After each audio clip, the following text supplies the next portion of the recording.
जय हिंद दोस्तों। आप तो जानते हैं कि मैं अपने चैनल पर सिविल लॉ से संबंधित सारी जानकारी देता हूं, जैसे पारिवारिक मामले, खास तौर पर फैमिली मैटर का जानकारी तो देता हूं, खास तौर पर मैं जमीन का जानकारी देता हूं। जमीन से संबंधित, प्रॉपर्टी से संबंधित, जमीन संबंधित किसी भी प्रकार का विवाद हो, केस हो, मैं हर जानकारी आपको देता हूं, हर सेक्शन बताता हूं, हर लफड़े के बारे में बताता हूं, हर विवाद के बारे में बताता हूं। लेकिन आज कुछ नया लेकर आया हूं, ये बताता ही रहूंगा, ये हमेशा चलता ही रहेगा। मेरे चैनल पर आपको लॉ की जानकारी मिलती ही रहेगी, कानून की जानकारी मिलती ही रहेगी। मैंने आपसे वादा किया है कि मैं जब तक पूर्ण रूप से आपको कानून नहीं बता दूं, तब तक मैं ऐसे ही बताता रहूंगा अपने चैनल पर। तब तक मेरे चैनल पर निरंतर वीडियो आते रहेंगे आपके लिए। लेकिन आज मैं कुछ अलग बताने जा रहा हूं, बिल्कुल अलग। बताने क्या जा रहा हूं? सहारा इंडिया के बारे में। ये भी घर घर की समस्या है। शायद ही कोई लोग इसमें ना फंसे हो, लेकिन ज्यादातर लोग इसमें अभी तक फंस चुके हैं। आप सोचेंगे कि फंसने की बात मैं क्यों कर रहा हूं? फंसने की इसलिए बात कर रहा हूं कि बहुत सारे ऐसे लोग हैं, किसी को 2 साल पहले, 3 साल पहले, 4 साल पहले, 5 साल पहले तक उसका टाइम पूरा हो गया हुआ। मतलब कि जो 2 साल, 4 साल, 5 साल, 10 साल के लिए खाता चला रहे थे, या फिर फिक्स डिपॉजिट कर रखे थे, या फिर सहारा इंडिया के किसी भी स्कीम में रख रखे थे, उसको अभी तक मैच्योरिटी नहीं हुआ। उसका कारण बताया जाता है कि केस चल रहा है। मैं सारी चीजें बताऊंगा। क्या क्या बताऊंगा आपको? बताऊंगा कि सहारा इंडिया में क्यों पैसा नहीं दे रही, सहारा इंडिया आखिर पैसा दे क्यों नहीं रही है, इसका कारण बताऊंगा। दूसरा ये भी बताऊंगा कि केस कब तक चलेगा, मैच्योरिटी कब होगी। और तीसरा ये भी बताऊंगा कि पैसा मिलेगा भी या नहीं मिलेगा। ये सारा चीज बताऊंगा। पूरा वीडियो में बने रहिए, पूरा वीडियो देखिए, पूरी बात बताऊंगा। आपके लिए देखना इसलिए जरूरी है क्योंकि सहारा इंडिया में हो सकता है आपका पैसा नहीं हो, आपका पैसा नहीं हो, लेकिन आपके रिश्तेदार का, आपके दोस्त का, आपके घर में किसी का, आपके गांव समाज में कहीं ना कहीं कोई ना कोई तो सहारा इंडिया में जरूर पैसा रख रखा होगा, परेशानी हो रही होगी। ये मुझे पता है क्योंकि हर जगह ये समस्या चल रही है, पूरे भारत में ये समस्या चल रही है। तो पूरी विस्तार से जानकारी देने जा रहा हूँ। आपसे रिक्वेस्ट है पूरा वीडियो देखिएगा, पूरा वीडियो देखिएगा, आपके काम का वीडियो है। और इस वीडियो के नीचे जो लाइक बटन है, लाइक बटन जो देख रहे हैं वीडियो के नीचे में, उसको जरूर दबा दीजिएगा। मैं बार बार रिक्वेस्ट करता हूं, हर वीडियो में रिक्वेस्ट करता हूं, क्योंकि लाइक बटन जरूर दबा दीजिएगा। इसी तरीके से निरंतर आपको वीडियो उपलब्ध कराता रहूंगा। और नए नए टॉपिक पर, जो टॉपिक आप कमेंट बॉक्स में लिखेंगे, आपके मन में कोई सवाल होगा, प्रश्न होगा, कोई नया वीडियो चाहिए, तब कमेंट बॉक्स में लिखेंगे, उस टॉपिक पर भी वीडियो बनाऊंगा। जो समझ में नहीं आएगा, सवाल करेंगे, या तो जवाब दूंगा या फिर उस पर भी वीडियो बनाऊंगा। मेरा ज्यादातर वीडियो रहता ही है आम पब्लिक के लिए, हमारे सब्सक्राइबर के लिए, जिन्हें इन सभी चीजों की जानकारी नहीं है। उसे मैं खास तौर पर कानून की जानकारी उपलब्ध कराता हूँ। तो आते हैं अपने टॉपिक पर। पहला सवाल लेता हूँ। पहला यह है कि सहारा इंडिया पैसा क्यों नहीं दे रही, कारण क्या है? तो पहले तो कारण बताता हूँ, मोटा मोटी कारण बताऊंगा। मैं ज्यादा आंकड़ों में नहीं जाऊंगा। ऐसा बताऊंगा कि हर एक आम आदमी समझ जाए, एक छोटे लोग समझ जाए, रेडी वाला समझ जाए, ठेली वाला समझ जाए, रिक्शा वाला समझ जाए, एक मजदूर समझ जाए, छोटा छोटा तबका समझ जाए। इस हिसाब से बता रहा हूं आपको। आंकड़ा, ज्यादा आंकड़ा विशेष नहीं बताऊंगा, क्योंकि आंकड़ा लोगों को समझ में नहीं आता है, क्योंकि इसमें ज्यादा गरीब गुरबों का पैसा फंसा हुआ है। कोई अपनी बेटी की शादी के लिए रख रखा था, कोई अपने जमीन खरीदने के लिए रख रखा था, किसी का फ्यूचर प्लानिंग था, मकान बनाने के लिए रख रखा था, कोई अलग सपना रख रखा था, कोई कहीं पे किसी शहर में मकान खरीदने के लिए पैसा रख रखा था, या फिर कोई 10 रुपया, 20 रुपया, 50 रुपया, 100 रुपया डेली इसलिए जमा करता था सहारा इंडिया में, ताकि कल हो के बच्चे के एजुकेशन में वो काम है। सारे के सपना खत्म हो गए, सारे के सपना तोड़ दिया सहारा इंडिया ने। तो सहारा इंडिया पैसा क्यों नहीं दे रही, कारण पहले बताता हूं। कारण यह है कि जिस तरीके से इंश्योरेंस आप कराते होंगे, तो इंश्योरेंस जो कंपनी होती है, उसके ऊपर सबसे ऊपर एक संस्था होता है जो उसको गाइड करता है, और उसको रूल, उसका जो रूल होता है उसको फॉलो करना होता है, उसको जो रूल होता है वो फॉलो करना होता है। तो इंश्योरेंस कंपनी जो है वो इस संस्था की बात मानती है, जो सरकारी संस्था है, उसके अंडर में ही काम करना है, उसका रूल रेगुलेशन ही फॉलो करना है, उसका लॉ ही फॉलो करना है। अगर उसका लॉ फॉलो नहीं करती है, जैसे इंश्योरेंस कंपनी अगर उसका लॉ फॉलो नहीं करती है, तो उस कंपनी को रोक दिया जाता है, बंद कर दिया जाता है, या फिर उसका पैसा जब्त कर लिया जाता है। या फिर कस्टमर को किसी तरह का शिकायत होता है तो डायरेक्ट IRDA से शिकायत करता है। IRDA होता है insurance regulatory and development authority, जिसको IRDA बोलते हैं शॉर्ट में। तो IRDA के अंडर में सारी इंश्योरेंस कंपनियां काम करती है। कुछ भी इंश्योरेंस कंपनियां, कोई भी प्राइवेट हो, सरकारी हो, कुछ गलत करेगी तो IRDA उस पर एक्शन लेगा, उसका पैसा जब्त कर लेगा, उसकी कंपनी तक बंद करा देगी, और मामला जाएगा कोर्ट में। जब कोर्ट जो निर्णय करेगा उस पर देखा जाएगा कि इसको चालू करना है, नहीं करना है, क्या सजा देना है, इसके साथ क्या करना है, पब्लिक के पैसे का क्या करना है, किस तरह मैच्योरिटी करना है, तो वो चला जाता है IRDA के अंडर में मामला। इसी प्रकार से जो बैंक होता है, चाहे सरकारी हो या फिर प्राइवेट हो या फिर किसी भी प्रकार का बैंक है, अगर बैंक है तो वो RBI के अंडर में होता है। RBI के अंडर में जिसे हम रिजर्व बैंक ऑफ इंडिया कहते हैं। ये आप जानते होंगे, सारे नोटों पर भी लिखा रहता है रिजर्व बैंक ऑफ इंडिया। तो जो बैंक है, चाहे वो प्राइवेट क्यों ना हो, HDFC, ICICI, एक्सिस बैंक, ये प्राइवेट बैंक भी सब किसके अंडर में है? RBI के अंडर में। इसी प्रकार सेंट्रल बैंक ऑफ इंडिया या फिर state bank of India, Indian bank, Punjab national bank, bank of Baroda, जो भी बैंक है सरकारी हो प्राइवेट बैंक अगर है तो वो किसके अंडर में होती है? RBI के अंडर में, रिजर्व बैंक ऑफ इंडिया के अंडर में। अब आप सोचेंगे सहारा इंडिया किसके अंडर में? तो सहारा इंडिया बैंक नहीं है। पहले तो आपको ये जानना जरूरी है कि सहारा इंडिया बैंक है ही नहीं। लोग अक्सर समझते हैं, गांव में एजेंट लोगों को बरगला देते हैं कि तुम्हारा पैसा बैंक में रख रहा हो, सहारा इंडिया बैंक है। सहारा इंडिया कभी न बैंक था, न बैंक है, न बैंक बन सकता है। सहारा इंडिया जो है वो नॉन बैंकिंग कंपनी है। नॉन बैंकिंग कंपनी, ये कंपनी है जो फाइनेंस कंपनी जिस तरह की होती है, इसी तरह ये नॉन बैंकिंग कंपनी है। फाइनेंस कंपनी का क्या होता है? काम की लोगों को फाइनेंस करती है, पैसा देती है, तो उसे फाइनेंस कंपनी कहते हैं। और ये नॉन बैंकिंग कंपनी है जो लोगों से पैसा लेती है और उसके बदले ब्याज के साथ वापस करती है, 5 साल के स्कीम में, 10 साल के स्कीम में, 20 साल के स्कीम में। इसे हम नॉन बैंकिंग कंपनी कहते हैं या फिर चीट फंड कंपनी कहते हैं। चीट फंड कंपनी भी है बहुत सारा। कोलकाता का आपने चीट फंड कंपनी देखा होगा, पूरे देश में ब्रांच खोल के, जैसे केबिल, कोलकाता वायर लिमिटेड, ये केबिल कहलाता था। उसके बाद शारदा ग्रुप, इसका स्कैम आपने सुना होगा बहुत बड़ा। इसी तरह प्रिज्म ग्रुप, बहुत सारे ग्रुप है जो चीट फंड की लाइसेंस ली और देश से लाखों रुपए, करोड़ों रुपए, अरबों रुपए लोगों से जमा करवा के निकल ली। और लाखों करोड़ों अरबों रुपए एक आदमी के नहीं थे, गरीब गुरबा मजदूर का ऐसे ही लोगों के थे जो 10 रुपया डेली जमा करता था। कोई 20,000, कोई 25,000, कोई 30,000 रुपया उसमें फिक्स डिपॉजिट कर रखा था कि बच्चों की शादी करने के लिए, बच्चों के एजुकेशन के लिए, घर बनाने के लिए, किसी काम के लिए कर रखा था। वो कंपनी डूब गए, लेकर भाग गए। डूबने का मतलब ये नहीं कि नुकसान हुआ, डूब गया लेके भाग गया। वो जानबूझ के प्लानिंग की और दिवालिया घोषित करके भाग गए। अब हुआ क्या? एजेंट फंसे इसमें। अब उसका एजेंट था, क्यों फंसे? फंसना भी जरूरी थे, कारण भी है। उसमें होता क्या था कि जो एजेंट काम करते थे उसे 30% तक कमीशन मिलता था। 30%, 25%, किसी स्कीम पर था जो 14 साल 15 साल के लिए फिक्स डिपॉजिट किया जाता था, उसमें 35 से 40% तक कमीशन दे दिया जाता था। तो आप समझिए कि 40% जब एजेंट को दे दिया गया, 30% एजेंट को दे दिया गया, तो कंपनी के पास कितना बचेगा? मतलब कि 60%, 50% पैसा बचा। अब उतना पैसा बचा और आपको उसका 10 गुना भी देना है 13-14 साल में। वो कहाँ से देगी उतना आधे पैसे का? ऊपर से उसका स्टाफ भी है, काम भी है, कंपनी का मैनेजमेंट भी है, सारा खर्च भी है, प्रबंधन भी है, कहाँ से करेगी?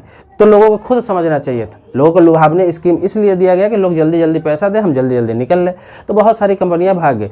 लेकिन नॉन बैंकिंग कंपनी जो सहारा इंडिया है, इस पर लोगों को भरोसा था, क्योंकि जो इसका कमीशन का रेट था, इसका जो कमीशन देने का तरीका था, वो बिल्कुल सरकारी रूल रेगुलेशन के हिसाब से चल रहा था। तो नॉन बैंकिंग कंपनियां किसके अंडर में आती है? नॉन बैंकिंग कंपनियां जो है वो सेबी के अंडर में आती है। सेबी बोलते हैं securities and exchange board of India. Securities and exchange board of India मतलब ये आपके सिक्योरिटी के लिए ये एक संस्था बनाया गया है जो नॉन बैंकिंग कंपनी पर नजर रखती है और वो क्या काम कर रही है, कैसे काम कर रही है, क्या शिकायत आ रहा है, इस चीज को देखती है। अगर गलत करती है तो पब्लिक के द्वारा शिकायत जाता है या फिर किसी संस्था के द्वारा शिकायत जाता है तो एक्शन भी लेती है। तो ये सेबी नॉन बैंकिंग कंपनी के लाइसेंस देती है। तो सेबी ने सहारा इंडिया पर शुरू से नजर रख रखा था। तो नॉन बैंकिंग कंपनी जब काम शुरू करता है तो नए में सेबी से लाइसेंस लेना पड़ता है, दूसरा सेबी के गाइडलाइन को फॉलो करना होता है। तो सेबी इसको धीरे धीरे टारगेट देती है, धीरे धीरे लिमिट बढ़ाती है हर चीज का। जैसे कि कंपनी शुरू हुई तो उसे कहा जाता है कि भाई मार्केट से आप 100 करोड़ रुपया उठा सकते हैं। मतलब समझ गए, 100 करोड़ रुपया तक कलेक्शन कर सकते हैं, चाहे वो 10-10 रुपये का खाता का हो, कोई 50,000 रुपया रख ले या फिर कोई लाख रुपया रखे उसमें। किसी भी स्कीम के तहत ऐसी योजना आप बना रहे हैं तो आप 100 करोड़ रुपया तक कलेक्शन कर सकते हैं। फिर कंपनी थोड़ी पुरानी होती है तो उसका लिमिट बढ़ता है, कंपनी और पुरानी होती है तो लिमिट बढ़ता है। इसी तरह लिमिट बढ़ता जाता है और उस लिमिट से ज़्यादा वो नॉन बैंकिंग कंपनी मार्केट से पैसा नहीं उठा सकती। मेरी बात समझ रहे हैं? उठाने का मतलब समझ रहे हैं? मतलब आपका पैसा, मेरा पैसा जो खाता में जमा करते हैं ऐसे करके पूरे देश में जो लिमिट देती है 100 करोड़ का, 200 करोड़ का, 500 करोड़ का, इतना ही पैसा वो कलेक्शन कर सकती है, उतना ही को वापस कर सकती है। उसी से आप उसका नॉन बैंकिंग कंपनी चलाना होता है, क्योंकि एक लिमिट इसलिए दिया जाता है क्योंकि नॉन बैंकिंग कंपनी है, प्राइवेट कंपनी है, तो सरकार एक लिमिट दे देती है, सेबी लिमिट दे देती है। तो इसी प्रकार से सहारा को लिमिट मिला हुआ था। सहारा इंडिया जो है उसको लिमिट मिला हुआ था कि मार्केट से इतना पैसा उठाना है। एग्जाम्पल के तौर पर मैं आपको बता दूं कि जैसे बता दिया कि 50,000 करोड़ रुपया आपको मार्केट से उठा लेना है, पूरे देश से 50,000 करोड़ रुपया उठा लेना है, इससे ज़्यादा आप पैसा नहीं उठा सकते। सारे स्कीम में मिला के आप इतना पैसा उठा सकते हैं। अब हुआ क्या कि सहारा इंडिया जो है इस तरह से पैसा लोगों को लेने लगी और इस तरह से एजेंट लोग खाता खोलने लगे तेजी से तेजी से खाता खोलने लगे कि वो लिमिट क्रॉस कर गया, क्रॉस ही नहीं किया, उसका 5 गुना 10 गुना 20 गुना ज़्यादा तक मार्केट से पैसा उठा लिया। जब सेबी को ये बात पता चला, मैं एग्जाम्पल के तौर पे बता रहा हूँ, पैसे इतने हो सकता है आंकड़ा उससे ज़्यादा हो पैसे का, हो सकता है उससे कम भी हो, लेकिन एक एग्जाम्पल के तौर पे बता रहा हूँ कि जितना लिमिट सेबी देता है उससे ज़्यादा पैसा आप मार्केट से नहीं ले सकते हैं, लोगों से नहीं ले सकते, लेकिन उससे बहुत ज़्यादा पैसा इन्होंने ले लिया। जब सेबी के पास कंप्लेन गया तो सेबी इस पर एक्शन लिया। सेबी ने कहा कि तुमने इतना पैसा मार्केट से ले लिया, बहुत ज़्यादा ले लिया, जितना लेना नहीं चाहिए। बहुत सारा स्कीम चालू कर दिया गया, क्यूसॉप, सहारा हाउसिंग, बहुत सारा ऐसे ऐसे प्लान चालू कर दिया गया कि लोग तेजी से पैसा इसमें डालने लगे और बहुत ज़्यादा मार्केट से पैसा उठा लिया गया। अब सेबी का कहना था कि पैसा रिटर्न कहाँ से करोगे, उठा तो लिए, प्रॉपर्टी में इन्वेस्ट भी कर दिया, वहाँ से इनकम ही नहीं होगा। सहारा इंडिया को कहा गया कि भाई जो जो योजना तुम चला रहे हो, चाहे हाउसिंग का योजना हो, क्यूसॉप का योजना हो, इससे इतने पैसे नहीं आएंगे कि आप लोगों को लौटा पाएंगे। तो इसीलिए सेबी ने एक्शन लिया। सेबी ने पूछा कि कहाँ से लौटाएंगे, और तुम्हारे पास जो पैसा है हो सकता है वो भी खर्च हो जाए और लोगों को पैसा तुम दे नहीं पाओ। तो इसीलिए ये मामला सुप्रीम कोर्ट चला गया। सेबी ने जब जब्त किया इसका पैसा तो मामला सुप्रीम कोर्ट चला गया, सहारा इंडिया सुप्रीम कोर्ट चला गया, जो मामला अभी तक चल रहा है। तो बाकी जो पैसा था सुप्रीम कोर्ट ने भी सेबी को बोला कि पैसे इनके जितने भी है वो जब्त कर लिया जाए, इनके जो भी पैसे है जब्त कर लिया जाए। उसके अलावा सुब्रतो राय जो फाउंडर है सहारा इंडिया के, उन्हें भी कहा गया कि जो पैसे बच रहे हैं तुम्हारे पास, बाकी तो जब्त कर लिया गया, जो बच रहे हैं तो प्रॉपर्टी बेच के तुम फिर सेबी के पास जमा करो, सेबी इसका पेमेंट कराएगी, किस तरह से लोगों को पेमेंट कराएगी वो सेबी जानेगा। तो इसी चक्कर में यही केस शुरू से चलता आ रहा है, लगभग 10 सालों से चलता आ रहा है। ये मामला लगभग 10 साल होने वाला है, तो लगभग 10 सालों से चलता आ रहा है और ये लोग इसमें फंसे हुए हैं। लोग जो जनता है जिसका पैसा है वो बुरे तरीके से फंसे हुए। कैसे फंसे हुए हैं? लोग जो जमा कर रहे थे 2 साल 4 साल 5 साल 10 साल के लिए, तो उसका मैच्योरिटी किसी का 5 साल पहले हो गया, किसी का 2 साल पहले हो गया पूरा, किसी का 1 साल पहले हो गया, किसी का अभी पूरा हो रहा है। तो समय पूरा हो गया लेकिन उसे पैसा नहीं मिल रहा है। अब किसी की बेटी की शादी करना है, किसी के बच्चों को एजुकेशन देना है, किसी को प्रॉपर्टी खरीदना है, किसी को घर बनाना है, बहुत सारे सपना लेकर लोगों ने पैसा रखा था, किसी का सपना पूरा नहीं हुआ, सबका सपना टूट रहा है। किसी का लाख रुपया, किसी का 2 लाख रुपया, किसी का 5 लाख रुपया, किसी का तो 15 लाख 20 लाख रुपया है। जो गरीब है, आम आदमी, पूरे खून पसीने की कमाई उसमें जमा किया था। इसलिए जमा किया था कि एजेंट ने बोला था भाई बैंक है, एजेंट को तो कमीशन से मतलब है, एजेंट तो उसमें काम कर रहे थे और लोगों का पैसा रखवा दिए। हालांकि गलती एजेंट के भी नहीं है, जो एजेंट काम कर रहे थे सहारा इंडिया में उसकी भी गलती नहीं। उसे क्या पता था कि सहारा इंडिया का यह हाल होने वाला है, क्योंकि सहारा इंडिया बहुत ही भरोसेमंद कंपनी है। अब कहीं कहीं ऐसा भी देखा जा रहा है कि लोग एजेंट के पीछे पड़े हुए हैं, भाई पैसे दो, तुम्हें देना पड़ेगा, मैंने सहारा इंडिया को पैसा थोड़ी ही दिया है, मैंने तुम्हें पैसा दिया है। जैसे केबिल का हाल हुआ, शारदा का हाल हुआ, तो लोगों ने एजेंट के पीछे पड़ा ऐसा कि बहुत एजेंट घर छोड़ दिए, बहुत लोग घर बेच के पैसा दिए, बहुत लोग जमीन बेच के पैसा दिए, बहुत लोग कर्ज लेकर पैसा दिए, बहुत गांव मोहल्ला ही छोड़ दिए डर से, इतने लोगों का पैसा इन्वेस्ट कर चुके थे। इसी तरह सहारा इंडिया के एजेंट को लोगों ने परेशान करना शुरू कर दिया, लोग परेशान कर रहे हैं और उसी में जैसे तैसे मैनेज कर रहे हैं। क्योंकि Sahara India non banking company, branded non banking company है, बड़ी कंपनी है, तो इसमें ज़्यादा दिक्कत इसलिए नहीं आ रही कि लोगों को पता है कि केस चल रहा है, लेकिन पता तो है कि केस चल रहा है, लेकिन मुझे पैसे की ज़रूरत है। मैंने 10 साल पहले पैसा रखा था, 10 साल के बाद मुझे उम्मीद था लड़की का शादी करना है, एजुकेशन करना है या फिर घर बनाना है, कुछ भी, मुझे अभी पैसा नहीं मिलेंगे तो रखने का क्या फ़ायदा। अब आप पूछेंगे केस कब तक चलेगा, ये तो समझिए केस किस लिए चल रहा है।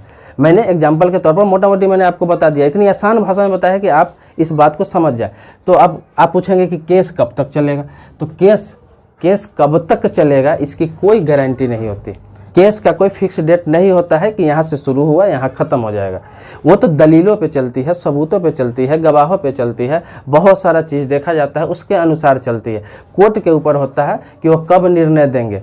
जब तक वो कागजात सारा पेश नहीं करेंगे, वो संतुष्ट नहीं होंगे, तब तक किसी के पक्ष में निर्णय नहीं देंगे। तो सेबी और सहारा इंडिया के बीच ये मामला चल रहा है। तो अभी तो लगभग 10 साल हो गए। सुब्रतो राय जेल भी गए थे, काफ़ी सालों तक जेल में भी रहे, अभी पैरोल पे बाहर भी है। तो ये मामला कब तक चलेगा इसकी कोई गारंटी नहीं। अभी तक तो कोई नोटिफिकेशन ही नहीं है कि इसका कोई हल होगा। बीच में कई बार आपने सुना होगा कि अब निर्णय आ जाएगा अगले महीने में, कभी जून में आ जाएगा, कभी 2020 में आ जाएगा, 21 में आ जाएगा, 25 में आ जाएगा, 24 में आ जाएगा, लेकिन इस तरह का कोई भी अभी तक नोटिफिकेशन नहीं है। इसकी कोई गारंटी नहीं कि कब इसका निर्णय आएगा। हो सकता है 2 साल में आ जाए, 4 साल में आ जाए, 5 साल में आ जाए, 10 साल में आ जाए। हो सकता है कि सहारा इंडिया दिवालिया घोषित भी हो जाए, क्योंकि सहारा इंडिया के एक स्कीम था जिसका नाम था क्यूसॉप था, जो आप जानते होंगे कि दुकान के लिए क्यूसअप एक योजना चलाया गया था जो फ्रेंचाइजी देते थे सारा इंडिया लोगों को।